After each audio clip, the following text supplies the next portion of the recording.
President Donald Trump বুধবার white house থেকে জাতির উদ্দেশ্যে ভাষণ দিয়েছেন। সেখানে ট্রাম্প দাবি করেছেন ভিসা নিয়ে কড়াকড়ির আবহে গত 7 মাসে একজনও বিদেশি অবৈধভাবে যুক্তরাষ্ট্রে ঢোকেননি।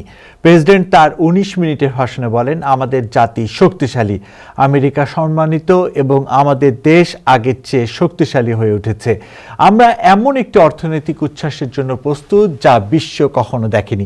তিনি তার পূর্বসূরি জো বাইডেনের সমালোচনা করে বলেন, জো বাইডেন বলেছিলেন যে সীমান্ত বন্ধ করতে কংগ্রেসের আইন পাশ করা উচিত। আদতে আমাদের আইনের প্রয়োজন ছিল না, আমাদের শুধু একজন নতুন প্রেসিডেন্টের প্রয়োজন ছিল। ট্রাম্প বলেন, 11 মাস আগে তিনি বাইডেন প্রশাসনের কাছ থেকে একটি অরাজক অবস্থা পেয়েছিলেন এবং এখন তা ঠিক করেছেন। ট্রাম্প আরও বলেন, শুল্কের ভয় দেখিয়ে বিশ্বের বিভিন্ন প্রান্তে একের পর এক যুদ্ধ থামিয়েছেন তিনি। এভাবে 8টি যুদ্ধ থামিয়েছেন বলে দাবি করেন তিনি।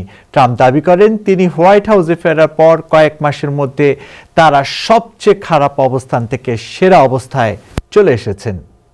Tonight, after 11 months, our border is secure, inflation is stopped, wages are up, prices are down, our nation is strong, America is respected, and our country is back, stronger than ever before.